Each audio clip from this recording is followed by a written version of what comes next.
প্রায় প্রত্যেক দিন আমাদের সবারই মাথায় একই চিন্তা ঘোরে যে ব্রেকফাস্টে বা ডিনারে নতুন কী খাবার বানানো যায়, কিংবা বাচ্চাদের জন্য লাঞ্চ বক্সে কী এমন নতুন কিছু বানিয়ে দেওয়া যায় যেটা বেশ স্বাস্থ্যকর হওয়ার সাথে সাথে পেটটাও ভরা থাকবে অনেকক্ষণ, আর বানাতে সময় এবং তেল দুটোই লাগবে খুবই কম।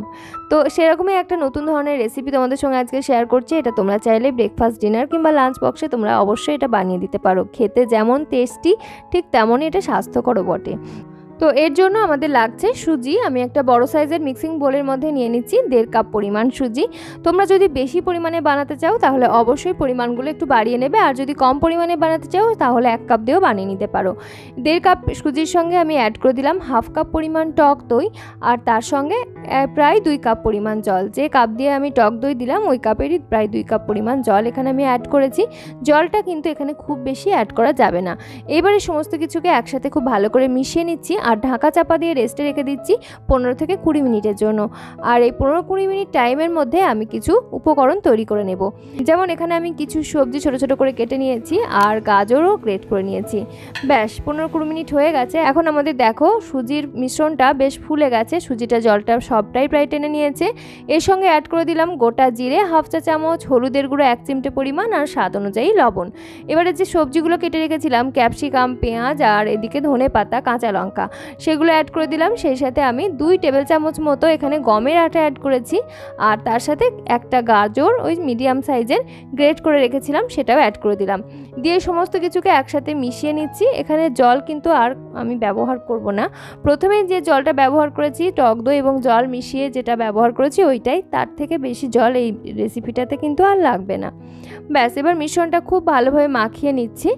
এরকমই একটা আঠালো আঠালো টেক্সচারের মিশ্রণ তৈরি হবে। তোমরা চাইলে এখানে নিজেদের পছন্দ মতো সবজি ব্যবহার করতে পারো, যেমন বাঁধাকপি, কাঁচা পেঁপে বা বিনস। এইগুলো আমার ঘরে যা ছিল আমি সেগুলো এখানে ব্যবহার করেছি। আর যদি নিরামিষ করতে চাও সেক্ষেত্রে অবশ্যই এখানে তোমরা কাঁচা পেঁয়াজটা অ্যাভয়েড করতে পারো। দেখো এখানে আমার সমস্ত কিছু খুব ভালোভাবে মেশানো হয়ে গেছে। এখন আমি এর সঙ্গে অ্যাড করব বেকিং সোডা। বেকিং পাউডার কিন্তু নয়, আমি বেকিং সোডাটাই অ্যাড করছি। তবে তোমাদের কাছে যদি ফ্রুট সল্ট বা ইনো থাকে সেটাও কিন্তু এখানে ব্যবহার করতে পারো। তবে আমার কাছে বেকিং সোডাটাই আছে, আর এটা দিয়ে আমি চালিয়ে নিচ্ছি। আমি দিয়ে দিলাম প্রায় 1/2 চামচ মতো বেকিং সোডা। আর বেকিং সোডাটা অ্যাক্টিভ করার জন্য আমি সবসময় যেটা ব্যবহার করে থাকি সেটা হলো জল। 1 চামচ মতো জল এখানে ব্যবহার করেছি, আর তারপরে সমস্ত কিছু খুব ভালোভাবে মিশিয়ে নিচ্ছি।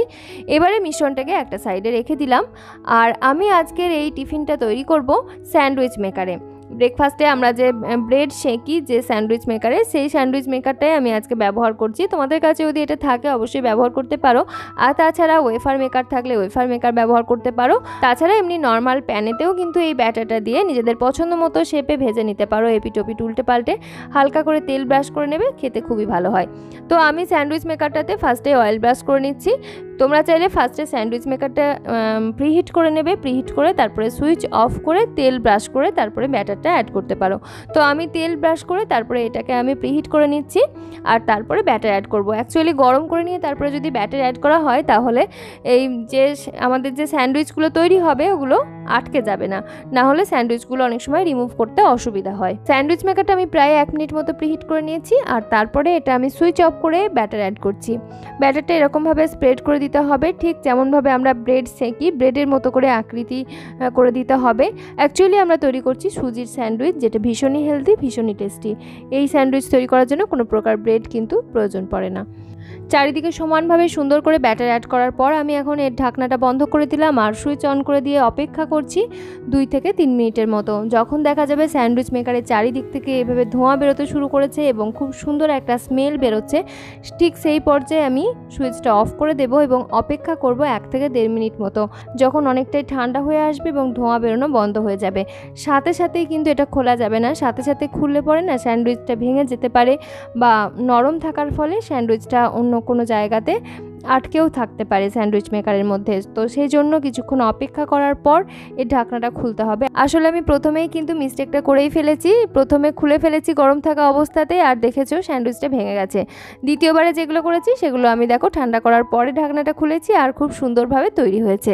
একই রকমভাবে তোমরাও যদি বাড়িতে স্যান্ডউইচ মেকার থাকে তৈরি করে ফেলতে পারো। ভীষণই ইজি এগুলো করা, আর খেতে সত্যিই বলছি দারুণ টেস্টি। বাচ্চা বড় সবার ভীষণ পছন্দ হবে। চাইলে তোমরা স্কুল, কলেজ কিংবা অফিসে বাচ্চাদের টিফিন বক্সে দিতে পারো, কিংবা ব্রেকফাস্টে অবশ্যই বানিয়ে খেতে পারো, আবার ডিনারেও খেতে পারো। এগুলোর সাথে তোমরা চাইলে টমেটো কেচাপ কিংবা মেয়োনিজ কিংবা নিজেদের পছন্দ মতো কোনো চাটনি দিয়ে পরিবেশন করতে পারো। তবে এগুলো খেতে এতটাই টেস্টি, এর সঙ্গে আর অন্য কোনো কিছু লাগে না।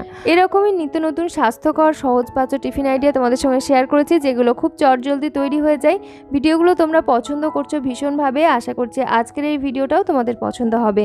ভিডিও ভালো লাগলে অবশ্যই একটা লাইক করো, কমেন্টে জানিও কেমন লেগেছে। আর ভিডিওর মধ্যে যদি কিছু শিক্ষণীয় মনে হয় তাহলে অতি অবশ্যই আমার channel simple cuisine Bangla subscribe করে সঙ্গে থেকো। আজকের মতো এখানেই বিদায় নিচ্ছি, ফিরে আসছি খুব তাড়াতাড়ি পরবর্তী আরও কোনো রেসিপি নিয়ে।